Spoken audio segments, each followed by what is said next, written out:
Dios en esta noche. Aleluya. Aleluya.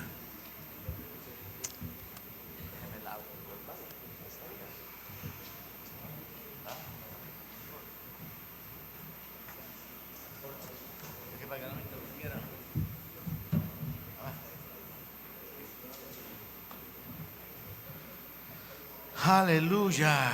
Aleluya.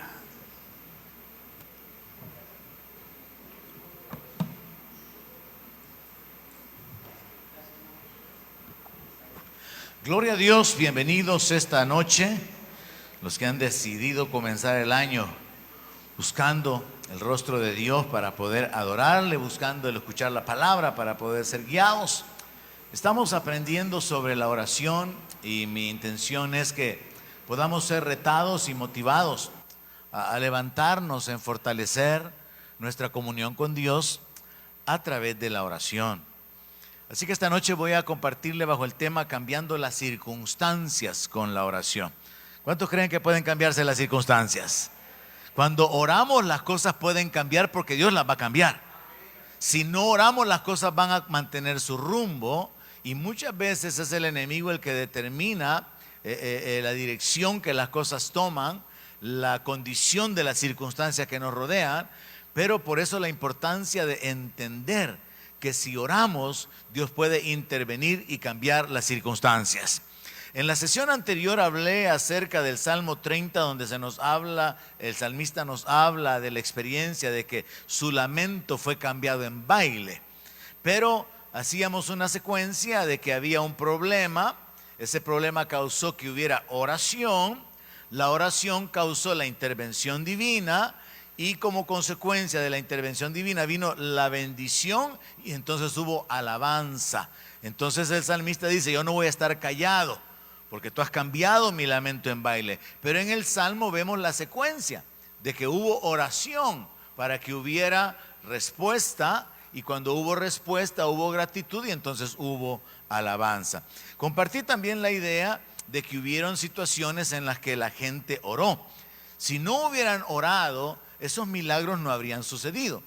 Toda la Biblia está llena de milagros que sucedieron muchas veces por la oración del pueblo de Dios. Hubieron otros milagros que fueron la intervención divina por su propia iniciativa. Pero quiero enfocarme durante algún tiempo en la importancia de la oración para que fortalezcamos nuestra comunión, como ya dije, y entendamos que a través de la oración podemos experimentar el respaldo de Dios, la provisión de Dios, la ayuda. Podemos recibir tremendas cosas, como Él mismo dice, cuando Él habla acerca de que clamemos a Él. Ocupé 3 ejemplos: el de Israel cuando estaban en esclavitud en Egipto, y ellos clamaron y Dios levantó a Moisés. Ocupé el ejemplo de Moisés y Josué cuando Amalek vino en contra de ellos, y cómo Moisés estaba intercediendo por el pueblo, y luego Aarón y Hur vinieron a ayudarle a Moisés. Y Amalek fue deshecho, dice la palabra, fueron destruidos. Y ocupé el ejemplo del rey Josafat, que los amonitas y los moabitas se reunieron y era una gran multitud que venía en contra de Israel. Y Josafat clamó a Dios diciéndole: Señor, no tenemos fuerza y yo no sé qué hacer. Una oración preciosa para mí, porque cuando no sabemos qué hacer y no tenemos fuerza, Dios sí sabe qué podemos hacer. Y Él sí tiene todo el poder. Él tiene la sabiduría y el poder, y Él puede dar o manifestarse a favor nuestro. ¿Y qué es lo que pasó? Dios se encargó, y dice la palabra, que todos los moabitas y los amonitas se destruyeron entre sí mismos, porque Dios causó, los confundió, que las emboscadas de unos se levantaran contra los otros. Y hay detalles interesantes, como el hecho de que dice que fueron a despojar a los cadáveres y pasaron 3 días recogiendo el botín. Imagínense que lo que era para mal, Dios lo cambió para bien. Pero hubo clamor, hubo oración. Entonces es necesario enfocarnos de esa manera. Nuestros problemas son la oportunidad para un milagro. Pero ¿qué es lo que se necesita entre el milagro y el problema? La oración. Luego hablaba finalmente de la instrucción apostólica de orar por los enfermos, donde el apóstol Santiago habla acerca de llamar a los líderes, llamar a los ancianos, si alguien está enfermo, que lo unjan con aceite, y dice que la oración de fe va a salvar al enfermo y que el Señor lo va a levantar. Pero posteriormente dice que hay que confesarnos las ofensas unos a otros y orar unos por otros para ser sanados. Ese fue el último texto que utilicé. Y esto nos muestra la importancia de la oración, del liderazgo sobre la gente que está bajo su responsabilidad, y ocupé la figura de los padres orando por sus hijos, de los pastores orando por la congregación, de los líderes por sus ministerios, pero también finalmente enfocábamos que es importante que oremos los unos por los otros. Y yo dije, una iglesia espiritual es aquella en la que sus miembros pueden orar unos por otros y Dios los respalda con milagros de sanidad.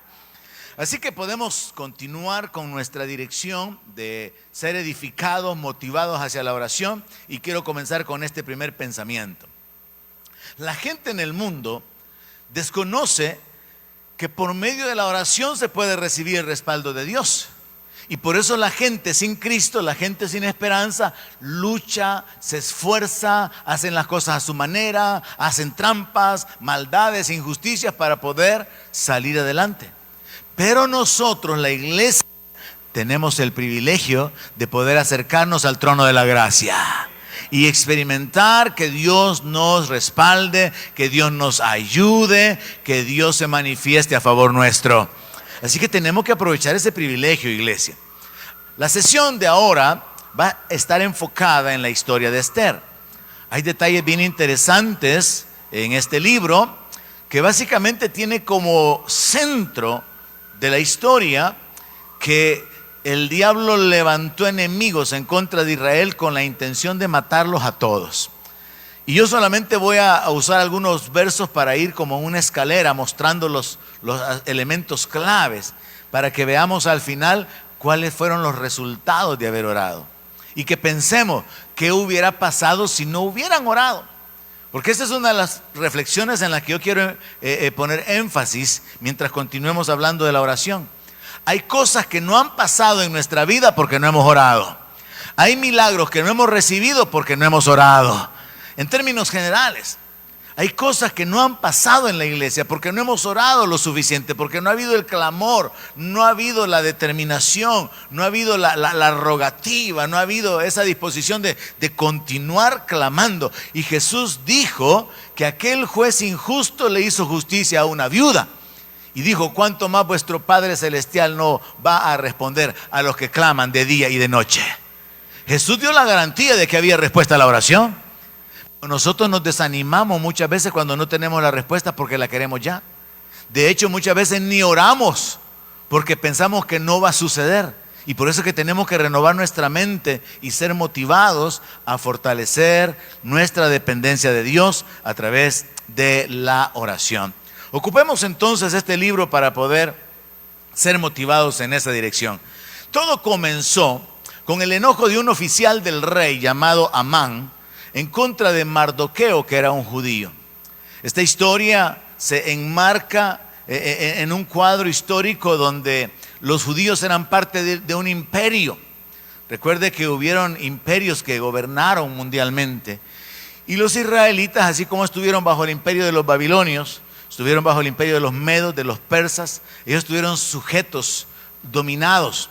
Y esta historia se enmarca en ese tiempo de dominio, donde los persas dominaban el mundo entonces conocido.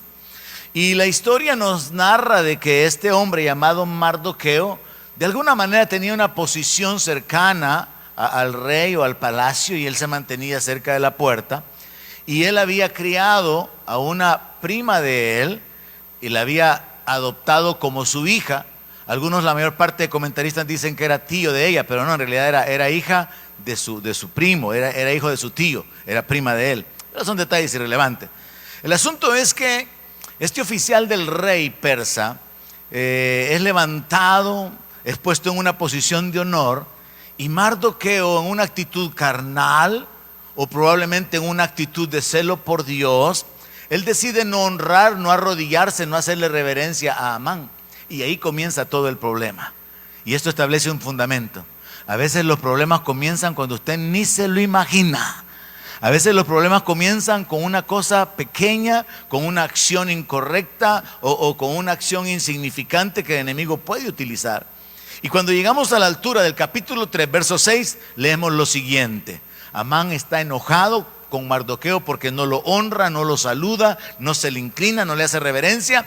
Y dice, pero tuvo en poco poner mano en Mardoqueo solamente, pues ya le habían declarado cuál era el pueblo de Mardoqueo. Y procuró Amán destruir a todos los judíos que había en el reino de Asuero, al pueblo de Mardoqueo. Mire, un enojo personal, un conflicto individual se convirtió en toda una conspiración en contra del pueblo judío. Y es que aquí tenemos que entender algo. El Señor Jesucristo dijo que el diablo es homicida. ¿Cuántos saben eso? Y el diablo levanta homicidas. El diablo es el que mueve a las personas en ese odio, en esas actitudes violentas de dañar, de poder quitar la vida a otros. Y el primero que encontramos en el libro de Génesis es Caín, cuando mata a Abel, que era del maligno, movido por el maligno. Entonces es el diablo quien en realidad está moviendo a Amán, porque Amán lleva un pleito personal, individual, a un odio por una nación, a un odio por el pueblo de Dios. Es el diablo que está levantando a este hombre con la intención de destruir a todos los judíos. Y nosotros tenemos que entender eso. En el plano natural hay una influencia espiritual. Aún el apóstol Pedro fue movido por el diablo, y Jesús tuvo que decirle: apártate de mí, Satanás, me eres tropiezo. Entonces los seres humanos podemos ser guiados, dirigidos, usados por Dios, o podemos ser influenciados y movidos por el diablo. ¿Estamos claros en eso? Y el que seamos creyentes no nos exime de esa realidad, como acabo de mencionarlo en el caso de Pedro. En el caso de Pablo, que cuando era Saulo, él en un celo carnal andaba persiguiendo a la iglesia pensando que agradaba a Dios. Pero era el diablo quien estaba usándolo como un instrumento para tratar de detener la iglesia. En este punto en particular, el diablo está moviendo a Amán para destruir a los judíos. Y tenemos que entender que esa influencia espiritual del enemigo en el ambiente natural también se confirma en la palabra cuando dice que donde hay celos y contención, ahí hay perturbación y toda obra perversa. Ese texto lo que está diciendo es que cuando las personas entran en celos, en conflictos y en contienda, hay una operación espiritual demoníaca que se está moviendo. Mire, cuando la gente camina en amor, cuando los hermanos habitan juntos en armonía, ¿quién es el que se está moviendo? Es el Espíritu Santo en el corazón de las personas. Cuando la gente logra vivir en paz, sirviéndose, amándose, honrándose, es el Espíritu Santo quien nos está influenciando, nos está guiando, nos está inspirando. Pero cuando hay guerra, cuando hay celos, cuando hay contienda, cuando hay maldiciones, juicio, maldad, es el diablo quien está moviendo a las personas. Y entonces el diablo está moviendo aquí a Amán con la intención de destruir a todos los judíos. Y es que el diablo siempre va a tratar de ir en contra de lo que Dios ha ordenado, de lo que Dios ha creado. El diablo es enemigo de la corona de la creación de Dios, que es el ser humano. El diablo es enemigo del matrimonio. El diablo es el enemigo de la santidad, del orden de Dios, de la autoridad. El diablo va a tratar de pervertir, de oponerse. Por eso se le llama el adversario, porque él se opone, se levanta en contra de la voluntad de Dios. Se levantó en contra del pueblo de Israel, se levanta en contra de la iglesia, en contra del liderazgo, porque el diablo busca robar, matar y destruir. Y el diablo no va a usar términos o lineamientos legales. Va a usar trampa, va a usar mentira, va a usar falsedad. Y esto es lo que sucede con Amán. A Amán se le ocurre la fabulosa idea de convencer al rey de que destruyan a los judíos. Y llega con un invento, llega con mentiras. Verso 8 del capítulo 3. Amán le dice al rey Asuero: hay un pueblo esparcido y distribuido entre los pueblos en todas las provincias de tu reino. Y sus leyes son diferentes de las de todo pueblo, y no guardan las leyes del rey. Y al rey nada le beneficia el dejarlos vivir. Si place al rey, decrete que sean destruidos. Y yo pesaré 10,000 talentos de plata a los que manejan la hacienda para que sean traídos a los tesoros del rey. Mire, de una manera similar y probando de nuevo el hecho de la influencia espiritual, Judas vendió al Señor porque Satanás metió en su corazón la traición. Y la palabra claramente señala esa realidad, que Satanás ya había puesto en el corazón de Judas vender al Señor. En este caso, el diablo ya le había dado la idea, Amán estaba influenciado con un plan, con una estrategia para poder convencer al rey de destruir a los judíos, y hasta le ofrece un montón de plata, le ofrece 10,000 talentos de plata con la condición de que el rey emita una ley, que haya un edicto donde se diga que se mate a todos los que son parte del pueblo judío. Y de nuevo yo quiero poner énfasis en la realidad de que la verdadera guerra es espiritual. Pablo dice eso en Efesios 6, ¿verdad? Creo que todos lo sabemos, que no tenemos lucha contra sangre y carne, sino contra principados, contra potestades, gobernadores, huestes de maldad en las regiones celestes. Entonces nosotros tenemos que vivir conscientes de que lo que sucede en la tierra, lo que sucede en el plano natural, en realidad se decide o se define en el plano espiritual. Es allá donde las acciones que se van a realizar acá se determinan. Y hay muchos ejemplos sobre esto, como aquel cuando Dios quiere traer juicio sobre Acab, y él pregunta: ¿quién va a ir para inducir a Acab para que vaya a la guerra? Y dice la palabra que habían demonios, habían espíritus ahí, y hubo uno de ellos que le dijo al Señor: yo iré. Y Dios le pregunta: ¿cómo lo vas a hacer? Y este demonio dice: seré espíritu de mentira en la boca de todos sus profetas. Y Dios le dice: ve, hazlo y lo vas a conseguir. Y entonces el espíritu de mentira viene sobre todos los profetas de Acab, que eran los profetas de Baal, y ellos hablan de victoria y hablan de bendición, pero no están hablando de parte de Dios, porque es un espíritu de mentira el que se está moviendo. Entonces vemos cómo en la Biblia encontramos esa figura de que las acciones que se ejecutan en lo natural se definen en el mundo espiritual.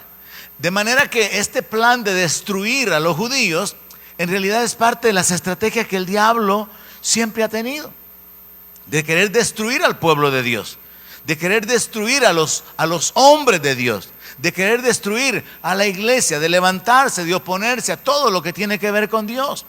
La Biblia dice que Satanás, en 2 Corintios 4:4, es el Dios de este siglo. El diablo tiene el control del mundo.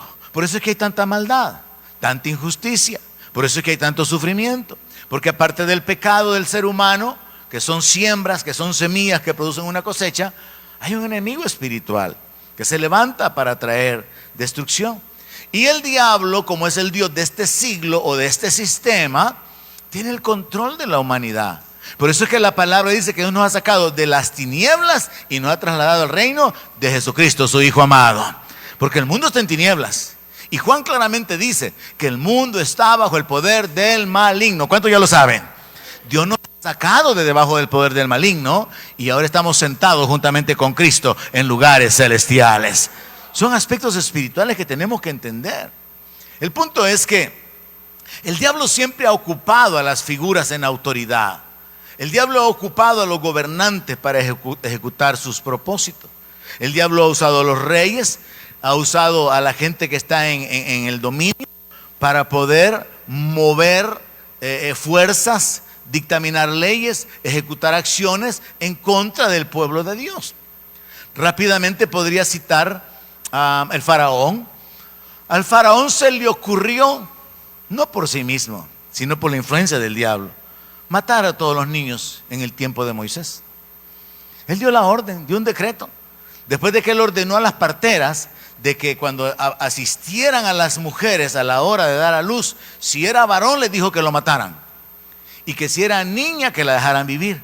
Y como las parteras no hicieron caso y el pueblo se continuaba multiplicando, a Faraón se le ocurrió otra idea: que echen todos los niños varones al río. Es la influencia del diablo usando a los gobernantes para traer destrucción. Lo mismo sucedió en el tiempo de Jesús. Herodes da una orden y hay una gran matanza de niños. Nosotros no mucho hablamos de eso como iglesia, ¿verdad? La iglesia católica habla de los santos inocentes y tiene que ver con eso. Pero nosotros no mucho nos enfocamos en esa acción en particular. Herodes ordenó una matanza en Belén en el tiempo de Jesús porque quería matar al rey de los judíos que había nacido. No era él, era el diablo usando el poder y la autoridad del rey Herodes para poder aniquilar al rey de los judíos. Y ahora estamos aquí, aprendiendo sobre esta historia donde Amán le dice a Asuero, que es un título, no es un nombre, le dice: rey, si usted decreta que el pueblo judío sea destruido, yo le voy a dar al tesoro del rey 10,000 talentos de plata. Está negociando la muerte, la destrucción del pueblo, pero repito, todo eso se genera o se gesta en el ambiente espiritual y luego se manifiesta en el mundo natural. Y los ejemplos podrían continuar. La persecución de la iglesia después de la ascensión del Señor Jesucristo, el promover las leyes actualmente de corrupción, la inmoralidad, solamente son muestras de que el diablo tiene el dominio del mundo. Pero gloria a Dios, hemos sido sacados del poder del diablo. Hemos sido sacados del poder de las tinieblas. Ya no estamos bajo el poder del diablo, porque Jesucristo es nuestro Señor. De ahí la importancia de confesar el señorío de Cristo, de hacer a Jesús el Señor, porque en el momento que alguien confiesa a Jesús como Señor, Dios lo rescata, Dios lo salva, lo saca de debajo del poder del diablo. Y así es la forma en que tenemos que predicar a la gente, que la forma de escaparse de la garra del diablo es decidiendo, eligiendo voluntariamente hacer a Jesús el Señor de sus vidas. Ahora bien, todo este fundamento de historias y de eventos que le acabo de mencionar tienen un punto en particular en el cual meditar, y es este: no hubo nada que impidiera la matanza de los niños en Egipto. Nadie hizo nada, ni Dios. No hubo nada que impidiera la matanza de los niños en Belén. Nada impidió esa matanza, ni Dios. Pero aquí, cuando se levanta esta intención de destruir a todo el pueblo judío, el propósito del diablo no se logró. ¿Por qué? Porque el pueblo se dispuso para orar. La oración puede cambiar las circunstancias. Dios trató conmigo sobre esto de una manera muy directa hace algunos años con una pariente que estaba embarazada y tuvo algunos problemas, y supimos que habían problemas en la gestación, la familia, y de repente la noticia tuvo un proceso acelerado en cuanto a dar a luz, y la criatura murió. Y fue difícil. Yo recuerdo haberme movilizado para poder sacar el cuerpecito, llevarlo a enterrar al día siguiente al bebé, una cosa horrible, el trauma, el dolor para esta persona. Y todo el conflicto de la pérdida de un hijo, bebecito. Años después, quizás unos 3, 4 años después, volvió a quedar embarazada, y otra vez vinieron los conflictos, vinieron los problemas, las complicaciones en la gestación. Pero esta vez hubo oración, y entonces el niño nació. Y Dios habló a mi corazón sobre eso. Dios me enseñó de esta manera la importancia de orar, y me hizo entender que en la ocasión anterior nadie había orado, ni yo. No habíamos orado, no nos habíamos puesto a la defensa, no nos habíamos puesto allí en un acuerdo para clamar por la sanidad, para que todo estuviera bien. Pero en la segunda ocasión sí. Y es algo que también encontramos en la Biblia, porque cuando Jacobo estaba preso, nadie oró, y a Jacobo le cortaron la cabeza. Pero cuando Pedro estaba preso, toda la iglesia hacía oración, dice. Y un ángel es enviado para sacar a Pedro. La oración puede cambiar las circunstancias. muchas cosas no han sucedido en nuestra vida porque o no hemos orado o no hemos orado lo suficiente. ¿Alguien ya me entendió? Nos vamos entonces. Esa es la idea principal, hermano. Hay muchas cosas que no han pasado porque no hemos orado suficiente o porque ni siquiera hemos orado. Pero aquí entonces hay algo diferente. La historia tiene un final feliz. Porque a pesar de que el diablo quiere destruir a todo el pueblo judío, no a los niños, sino a todo el pueblo, la gente se dispuso en oración bajo la guianza de Dios. Dice la escritura en Esther capítulo 3 verso 13 que el decreto fue dado. El rey le dio autoridad a este personaje para poder enviar cartas y firmarlas con su anillo, sellarlas con su anillo. Dice, fueron enviadas cartas por medio de correos a todas las provincias del rey con la orden de destruir, matar y exterminar a todos los judíos, jóvenes, ancianos, niños y mujeres en un mismo día, el día 13 del mes 12º, que tiene que ver aproximadamente como el 13 de febrero. Imagínese usted un decreto en todo este reino que abarcaba toda esa región del Medio Oriente y abarcaba la parte de África o de la India. 127 provincias, era un imperio grandísimo. Y los judíos estaban regados en toda esa región.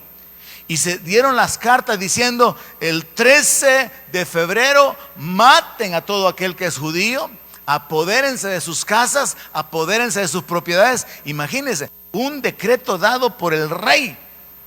Ahora piense usted en el conflicto, porque esto causó que la gente comenzara a llorar, comenzara a tener temor, porque era un edicto que establecía una sentencia de muerte, de manera que cualquiera que supiera que sus vecinos eran judíos, ya lo tenían en la mira. Quedarse con su casa, quedarse con su hacienda, quedarse con sus animales, quedarse con sus propiedades. Y el edicto fue dado. Y es aquí donde entra en escena Esther. Es donde surge ella como el personaje principal que cambia el curso de la historia. En Esther capítulo 4, verso 8 en particular, se nos habla ya de que Mardoqueo, que es el primo de Esther, le manda a informar a la reina lo que él ya sabe con respecto al decreto. Y dice que le dio una copia del decreto que había sido dado en Susa para que los judíos fueran destruidos, para que se la mostraran a ella, o sea, se la dio a un eunuco, para que se la mostraran a ella y se lo declarara. Y le encargara que fuera ante el rey a suplicarle y a interceder delante de él por su pueblo. La estrategia de Mardoqueo, la estrategia humana fue, ok, Esther es la esposa del rey. El rey ha firmado un decreto, pero Esther es judía. Entonces Esther como judía puede ir delante del rey y decirle, mira rey, has firmado un decreto, una sentencia de muerte sobre mi pueblo y yo soy parte de ese pueblo. Esa era la estrategia humana. Pero al final, la mejor estrategia siempre va a venir de parte de Dios. Y entonces, al principio vemos que Esther no está muy dispuesta a ir delante del rey, porque en el verso 10 le explica algo que era parte de mantener el gobierno, la seguridad de los gobernantes en los imperios. Esther le dijo a Atac, que es el nombre del eunuco, que le dijera a Mardoqueo, todos los siervos del rey y el pueblo de las provincias del rey saben que cualquier hombre o mujer que entre en el patio interior para ver al rey sin ser llamado, una sola ley hay respecto a él: ha de morir, salvo aquel a quien el rey extendiera el cetro de oro, el cual vivirá. Y yo no he sido llamada para ver al rey estos 30 días. Esto nos habla de cuestiones culturales, de usos o costumbres de esta gente en ese tiempo. Y lo que nos revela era que el gobernante tenía tal posición tan elevada que ni siquiera su mujer o la reina podía llegar delante de él cada vez que quisiera. Durante un mes ella no había visto el rostro del rey, porque para que ella, siendo la reina, llegara delante del rey, el rey tenía que mandarla a llamar. Y durante un mes ella no había visto al rey. Y ahora Mardoqueo le está diciendo, anda a hablar con el rey. Y ella dice, si yo me meto al jardín, si yo me meto al palacio, si yo voy a hablar con el rey y él no extiende su cetro, hay una sentencia automática, y es que a mí me tienen que matar por el atrevimiento de acercarme al rey sin permiso, de acercarme al rey sin que me hayan mandado a llamar. Y esto es una figura también acerca de la negación que nosotros tenemos. Voy a ocuparlo como una ilustración, en el sentido de que el rey representaría a Dios, Esther nos representaría a nosotros, y nosotros no queremos ir delante de Dios por diferentes razones. Y las razones de Esther eran que ella se estaba exponiendo directamente a perder algo. Solamente cuando estamos dispuestos a sacrificar nuestro tiempo podemos meternos en la intercesión, orar por otros, ocupar su tiempo, su vida para estar orando por otras personas. No tiene sentido, ¿verdad? Entonces Esther sabía que se estaba exponiendo a probablemente morir. Ahora, hay una razón particular por la cual muchas veces no intercedemos, que era el punto principal al cual Mardoqueo estaba empujando a Esther. Una de las razones principales por las cuales no intercedemos es: yo no voy a ser afectado, yo no estoy siendo afectado. ¿Por qué la iglesia en general no tiene una devoción por la intercesión?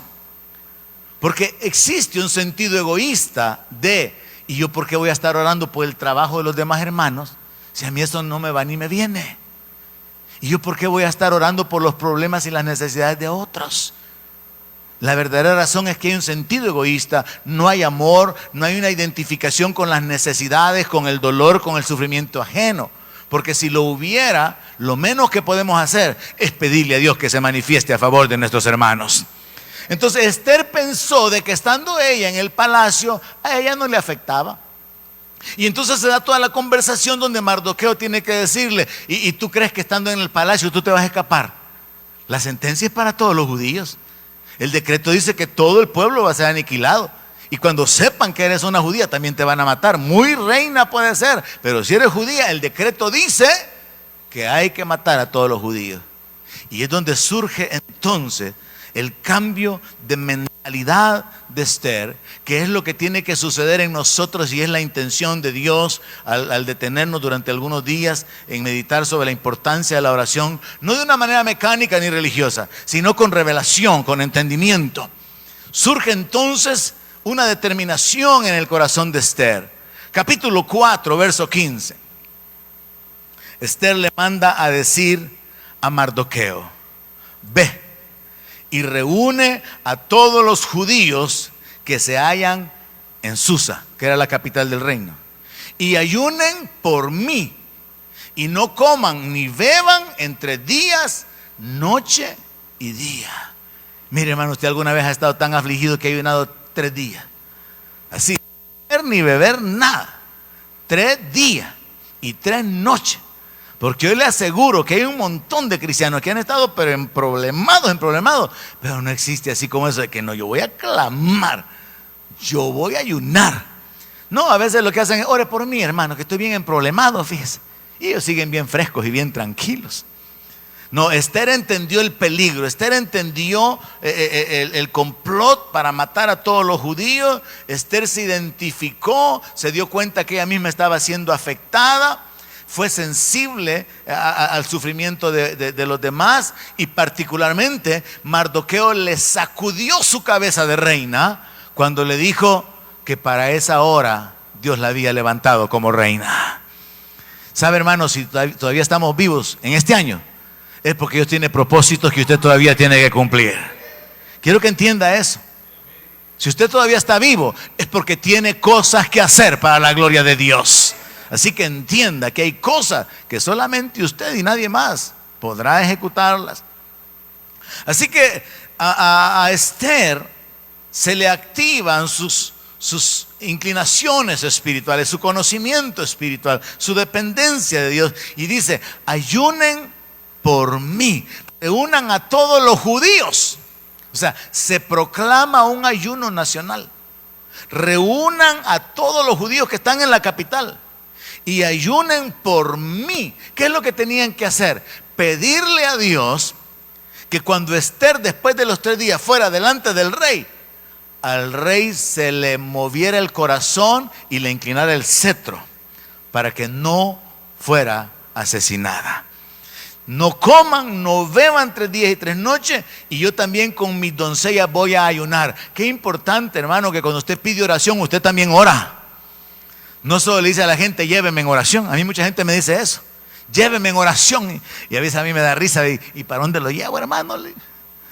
Pero el asunto es que a veces la gente solo quiere dar el encargo de orar por ellos, pero ellos no oran. Y más bien lo que tiene que funcionar es el acuerdo. Póngase de acuerdo conmigo, estoy orando por esto, estoy creyendo por esto. Este es el milagro que necesito. Y acostumbrémonos, hermanos, a hablar de esa manera, a poder orar unos por otros, como enseñaba en la sesión anterior. Compartir su necesidad, compartir su carga y ponerse de acuerdo orando por otros y también pedir que otros le apoyen en oración. Así que Esther dice, yo voy a ayunar igualmente, y entonces después de los 3 días voy a entrar a ver al rey, aunque no sea conforme a la ley. Y si perezco, que perezca. Hoy sí, Esther ya está definida. Tiene una posición espiritual clara. Está dispuesta. Entonces el asunto aquí era orar para hallar gracia delante del rey. Orar para que Dios inclinara el corazón del rey. ¿Cuántos ya no han escuchado el texto que dice que el corazón del rey está en la mano de Dios? Y a lo que Él quiere lo inclina. Dios puede inclinar el corazón de su jefe para levantarlo, cambiarlo, trasladarlo, bendecirlo, promoverlo. Puede creerlo. El asunto es que tenemos que saber que Dios domina, que Él tiene el control de todo, y que aún el corazón del rey está en la mano de Dios, y a lo que Él quiere, Él lo puede inclinar. Entonces aquí la oración era por preservar la vida de Esther, para que cuando fuera delante del rey, el rey le concediera la vida, y al concederle la vida le diera la oportunidad de acercarse a él para entonces hacer la intercesión por el pueblo. Pero mire qué precioso es este libro, porque los resultados de la oración y del ayuno fueron los siguientes. Número 1, Esther capítulo 5 verso 2. La reina Esther llega delante del rey después de 3 días de ayuno y oración, y usted emociónese con eso de ayunar y orar, porque entonces la gracia de Dios va a ser puesta en usted. Dice, y cuando vio a la reina Esther que estaba en el patio, ella obtuvo gracia ante sus ojos. ¿Cuántos recuerdan que Dios estaba con José? Y en todas las etapas Dios estaba con José y lo hacía prosperar. Dios puede hacerlo prosperar, hermano. Dios puede hacer que usted caiga bien donde usted se encuentre. Dios puede hacer que usted haya gracia delante de las personas. Y Dios hizo esto como respuesta del ayuno y la oración. Ella obtuvo gracia ante los ojos del rey. El rey extendió a Esther el cetro de oro que tenía en la mano, y entonces vino Esther y tocó la punta del cetro. La primera respuesta a la oración y al ayuno se había conseguido. Segundo, verso 4. Segundo resultado del ayuno y la oración. Esther recibió una estrategia. Esther le dice al rey, cuando el rey le pregunta qué cosa quiere pedirle, le dio tanta gracia a Dios a Esther delante de los ojos del rey, que el rey le dijo que hasta la mitad del reino le daría. O sea, literalmente le está hablando de autoridad, de poder, de ponerla a ella en una condición tan elevada.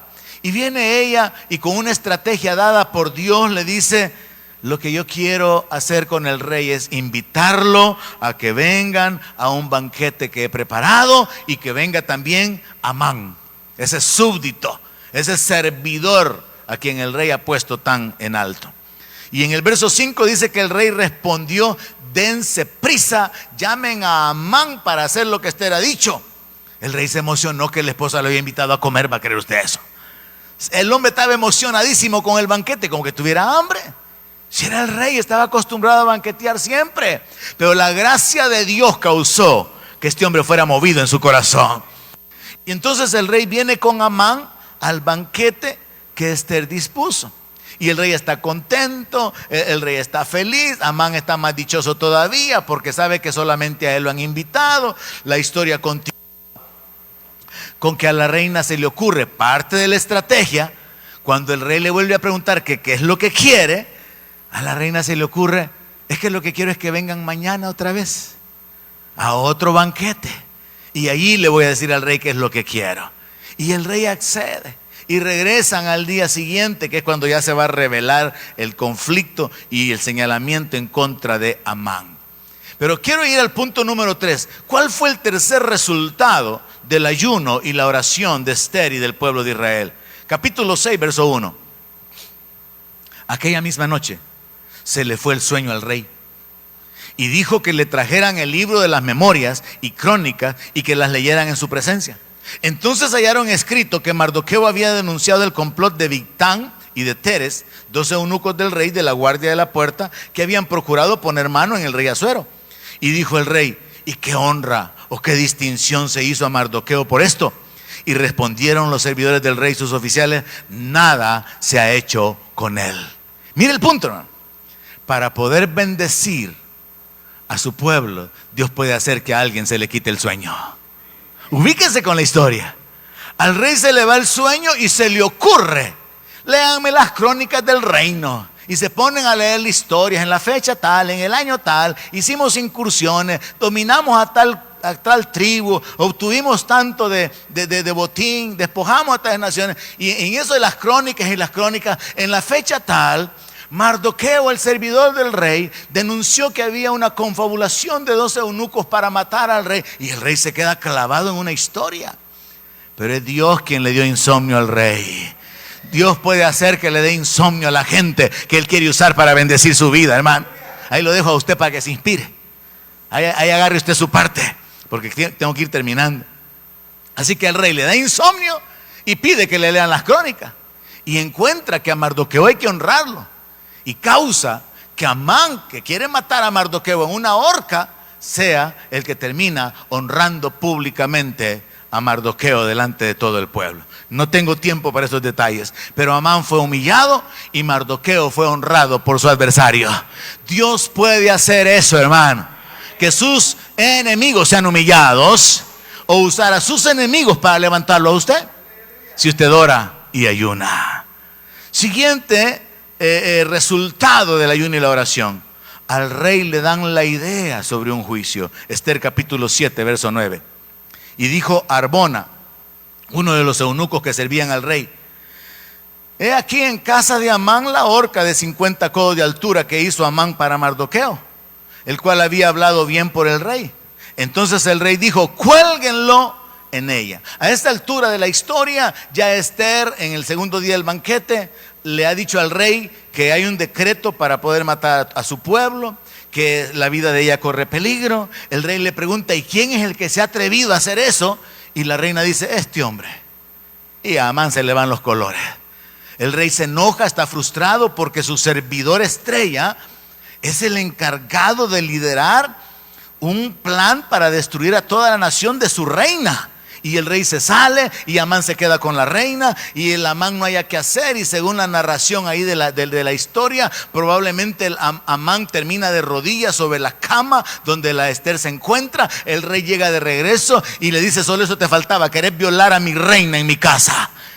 Inmediatamente le tapan la cabeza, símbolo de sentencia de muerte. El rey está enojado, y entonces surge la casualidad de que ahí había un personaje, uno de los eunucos, que le dice al rey: rey, este quería matar a Mardoqueo y en su casa tiene una horca. Mire qué casualidad que ahí estaba alguien que sabía los planes del enemigo de Mardoqueo. Dios puede usar gente para bendecirnos como nosotros no tenemos idea, hermano. Dios puede poner a la gente correcta en el lugar correcto, en el tiempo correcto, como resultado de la oración. Y eso es lo que podemos encontrar. Por eso le digo, ahí se emociona usted solito, si quiere. Si no, yo me emociono yo solito todo lo que puedo. El punto es que en la horca que Amán quería ahorcar a Mardoqueo, ahí mismo lo colgaron a él.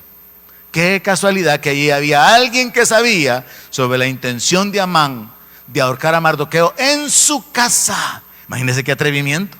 En la casa de él quería ahorcarlo, porque el enemigo muchas veces actúa torpemente y Dios desbarata los planes del enemigo.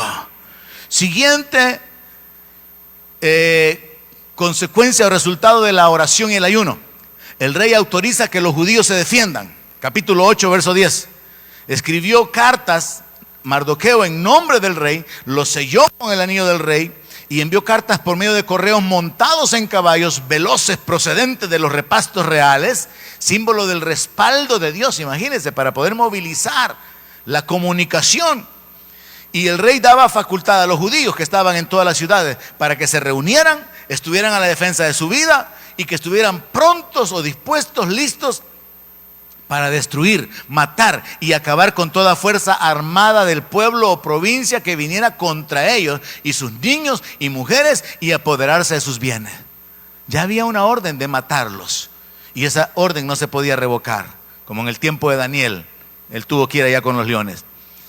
Esa orden no podía ser anulada, pero sí se podía dar otra orden, y la orden fue: judíos, defiéndanse. Judíos, ármense. Judíos, peleen por sus vidas. ¿Y qué es lo que pasa a la altura del verso 16 del capítulo 8? Los judíos tuvieron luz, alegría, gozo y honra. Y ellos, según el verso 5 del capítulo 9, asolaron a sus enemigos a filo de espada y con mortandad, destruyeron e hicieron con sus enemigos como quisieron. Si no hubiera habido un segundo decreto, los judíos habrían sido exterminados. Pero ellos oraron, clamaron por su vida, y Dios se movió en todas estas circunstancias. El rey todavía fue movido a dar un apoyo mayor. Este es el penúltimo resultado de la oración y el ayuno. Y en el verso 12, habiéndose ya defendido el 14 del mes, el rey le pregunta a la reina Esther. Bueno, dice: y dijo la reina Esther: en Susa, capital del reino, los judíos han matado a 500 hombres y a 10 hijos de Amán. ¿Qué habrán hecho en las otras provincias del rey? ¿Cuál es pues tu petición y te será concedida? ¿O qué más es tu demanda y será hecha? Mire, ya habían salvado la vida de los judíos, pero Dios da tal gracia, tal autoridad, tal poder, porque Dios quiere ejecutar venganza sobre los que se levantaron en contra de su pueblo. Y entonces Dios usa a Esther, y Esther, guiada por Dios, actúa, como algunos comentaristas dicen, como la primer ministro israelí, mano de hierro.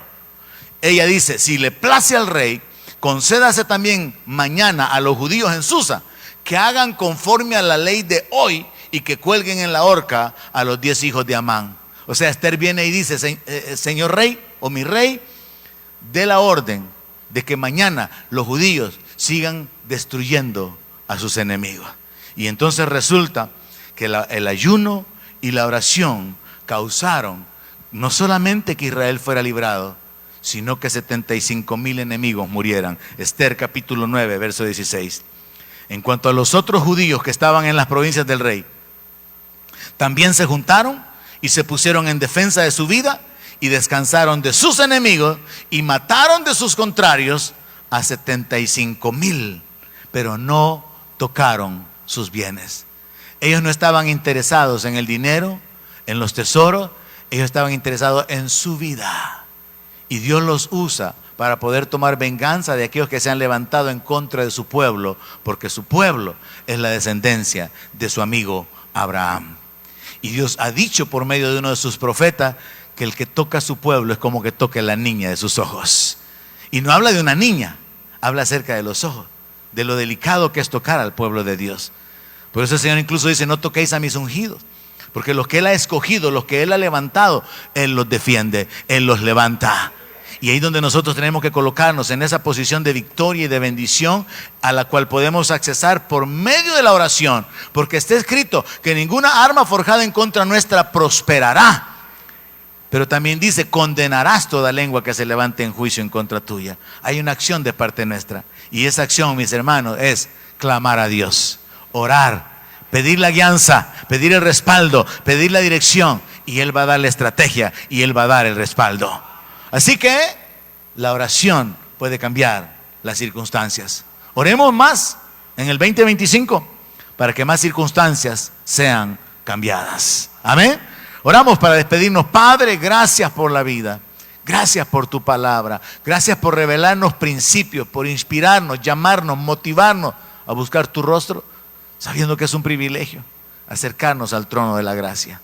Es en el nombre de Jesús que te agradecemos, Señor, por tu bondad, tu gran misericordia, tu fidelidad. Nos encomendamos a ti, a tu cuidado en este año. Queremos servirte, dar fruto, glorificarte.